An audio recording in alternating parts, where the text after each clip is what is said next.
అలాగే ఈ రోజున ఈ రాష్ట్రంలో కూటమి ప్రభుత్వంలో దళితుల్ని ఎంత అసహ్యంగా ట్రీట్ చేస్తున్నారు, ఎంత తక్కువగా చూస్తున్నారు.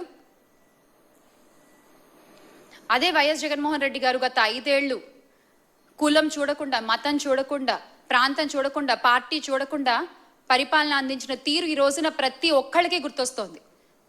ప్రతి ఒక్కళ్ళు మళ్ళీ గుర్తెచ్చుకుంటున్నారు ఆ రోజుల్ని. అమ్మా శ్యామలమ్మ, నువ్వు మాట్లాడితే దళితుల గురించి మాట్లాడుతున్నావు.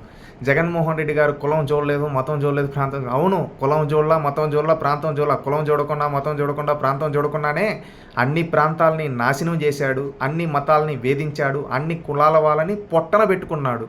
ఒక బీసీ అమర్నాథ్ గౌడ్ కావచ్చు, అదే ఒక నందం సుబ్బయ్య కావచ్చు, అదేవిధంగా ఒక దళిత డాక్టర్ సుధాకర్ కావచ్చు, ఒక డ్రైవర్ సుబ్రహ్మణ్యం కావచ్చు, ఒక ఓం ప్రకాష్ కావచ్చు, ఈ విధంగా ఒక మిస్బా కావచ్చు. ఈ విధంగా చెప్పుకుంటూ పోతే ఎంతోమంది జగన్మోహన్ రెడ్డి గారి ప్రభుత్వంలో బడుగు బలహీన వర్గాల వాళ్ళు బలయ్యారమ్మా. శ్యామల, ఆ రోజు నువ్వు ఎక్కడున్నావో సినిమాలు తీసుకుంటూ ఉన్నావు, యాంకరింగ్లు చేసుకుంటూ నువ్వు ఉన్నావు.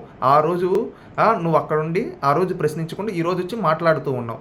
ఈ రోజు కూడా ఈవెన్ ప్రతిపక్షంలోకి వచ్చిన తర్వాత కూడా జగన్మోహన్ రెడ్డి దళితుల మెడలపైన కార్లు ఎక్కించుకుంటూ పోయాడమ్మా. శ్యామలమ్మ, దాని గురించి మాట్లాడు. సినిమాల్లో ఇచ్చినట్టు స్క్రిప్ట్ చూసి మాట్లాడడం కాదు, సజ్జల రామకృష్ణారెడ్డి ఇచ్చిన స్క్రిప్ట్ను పెట్టుకొని ప్రెస్ మీట్లు పెట్టడం కాదు. గుర్తుపెట్టుకో, ఈరోజు ప్రతి బడుగు బలహీన వర్గాలకు కూటమి ప్రభుత్వం అండగా నిలబడుతూ ఉంది. బీసీలందరికీ, చేనేతలకు కావచ్చు, అదేవిధంగా నాయ బ్రాహ్మణులకు కావచ్చు, ప్రతి ఒక్కరికి అండగా ఉంటూ వాళ్ళకి కావాల్సిన సబ్సిడీలు, అదేవిధంగా వాళ్ళకి భరోసా ఇస్తూ ఉన్నారు.